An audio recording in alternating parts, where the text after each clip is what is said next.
बिस्मिल्लाहिर्रहमानिर्रहीम। स्टूडेंट्स, आज हम शेपिंग ऑब्जेक्ट्स को डिस्कस करेंगे।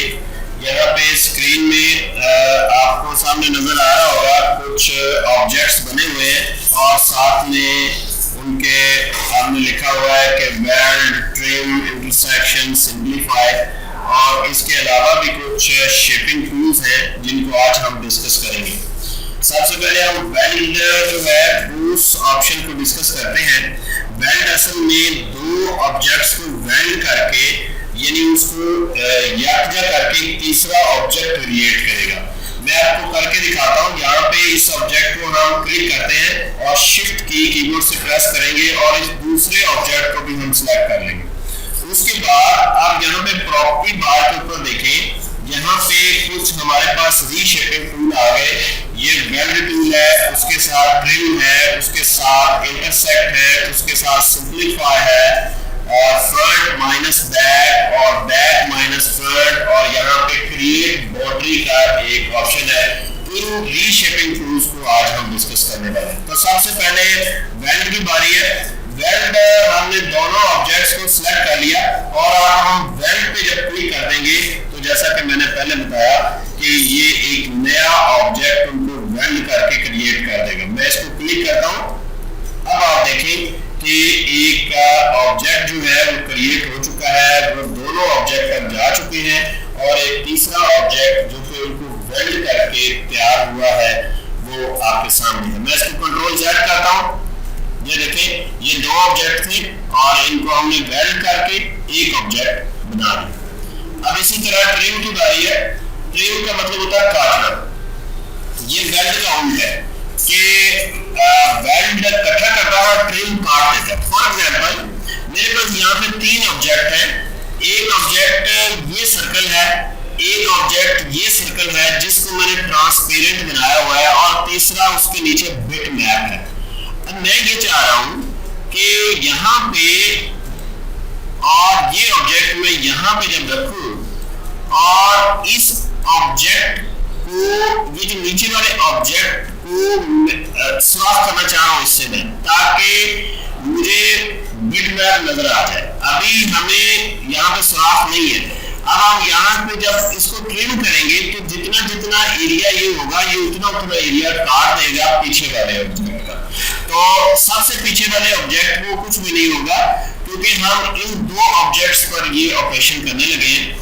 मैं इसको क्लिक करता हूं और शिफ्ट के साथ ये छोटे को भी क्लिक कर देता हूं ताकि ये दोनों ऑब्जेक्ट हमारे सिलेक्ट हो जाए। अब मैं यहाँ पे ट्रिम कमांड को क्लिक करूंगा। जैसे ही मैंने ट्रिम किया, आप नोट कीजिएगा ये नथिंग चेंज कह रहा है। असल में हुआ यूं है, इसको मैं थोड़ा सा साइड में कर लेता हूँ क्योंकि आपका जो सबसे पीछे वाला ऑब्जेक्ट है वो भी सिलेक्ट हो चुका था। अब मैं इसको क्लिक करता हूं और शिफ्ट करके इसको क्लिक करता हूं और साथ में हम ट्रिम करेंगे। हाँ, इसमें प्रॉब्लम ये आ रहा है कि पहले आपने छोटा ऑब्जेक्ट जिसको ट्रिम करना है वो आपने सिलेक्ट करना और फिर शिफ्ट के साथ बड़ा ऑब्जेक्ट, और जब आप यहाँ पे क्लिक करेंगे तो अब ट्रिम हो चुकी है। अब आप अगर इस ऑब्जेक्ट को उठा के साइड पे रखेंगे तो आपको नजर आ रहा होगा कि ये एक होल जो है इसमें से हो गया है। तो यहाँ पे जो गलती हो रही थी हमसे वो ये थी कि सिलेक्शन ऑफ ऑब्जेक्ट जो है वो इन रीशेपिंग टूल्स में बहुत ही इंपॉर्टेंट है कि कौन सा ऑब्जेक्ट पहले सिलेक्ट करना है और कौन सा ऑब्जेक्ट जो है वो बाद में सिलेक्ट करना है। अब इसी तरह हमारे पास अगला टूल जो है वो इंटरसेक्शन का है। इंटरसेक्ट का मतलब होता है कि जहां जहां से ऑब्जेक्ट एक दूसरे को काट रहे हैं।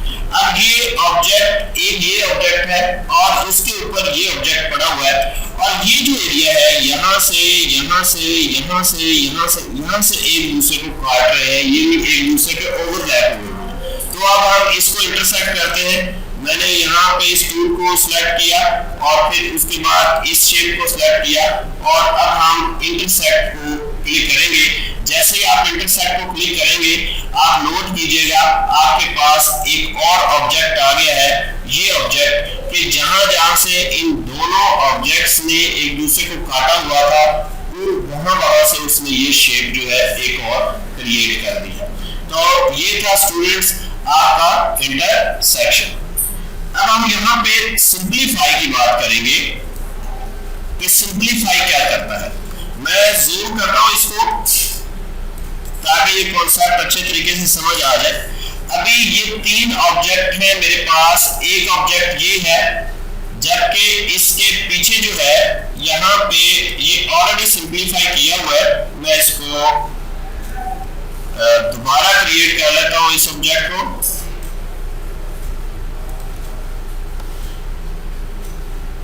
यहाँ पे हम एक पॉलीगॉन लगाते हैं और उस पॉलीगॉन को कलर कर देते हैं और फिर हम एक सर्कल लगाते हैं और उस सर्कल को उठा के इसके सेंटर में रखते हैं। उसके बाद एक और पॉलीगॉन छोटी लगा देते हैं और इसको सर्कल के हम रख देते हैं। अब हम इसका कलर रेड कर देते हैं और ये जो सर्कल है इसको हम येलो कलर कर देते हैं। अब देखिए यहाँ पे अगर मैं ये ऊपर वाले ऑब्जेक्ट को साइड पे करता हूँ तो नीचे वाला ऑब्जेक्ट भी हमारे पास यहाँ पे नजर आ रहा है। अब हुआ यूं है, जबकि हमारी रिक्वायरमेंट तो ये ऑब्जेक्ट है, यानी जो इस पॉलीगॉन के पीछे पीछे जो चीज है वो हमें नजर तो आ रही, हमें तो उसको कोई फायदा नहीं है। और इसी तरह इस सर्कल के पीछे पीछे जो ऑब्जेक्ट है, यानी इस पॉलीगॉन का जो हिस्सा है वो भी हमें नजर नहीं आ रहा, वो हमारे मतलब का नहीं है।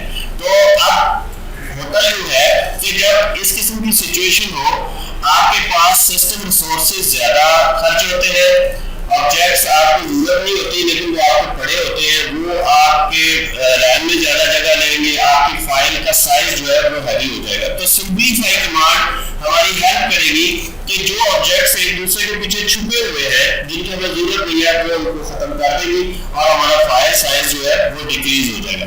अब मैं इन सारे ऑब्जेक्ट्स को सिलेक्ट करता हूं और यहाँ पे हमारे पास सिंपलीफाई का ये बटन बना हुआ है। इसको जैसे आप क्लिक करेंगे तो अब आपके ये ऑब्जेक्ट सिंपलीफाई हो चुके हैं। अब अगर मैं इस ऑब्जेक्ट को साइड पे करता हूं तो पीछे कुछ भी नहीं है, इसको भी साइड पे करता हूं तो पीछे कुछ भी नहीं है। तो ये था स्टूडेंट्स सिंपलीफाई, जिसकी मदद से आप अपने ऑब्जेक्ट्स को सिंपलीफाई कर सकते हैं, जिससे आपके सिस्टम रिसोर्सेज कम खर्च होंगे, रैम में जगह कम खर्च होगी और आपका फाइल साइज जो है वो भी आपका कम हो जाएगा।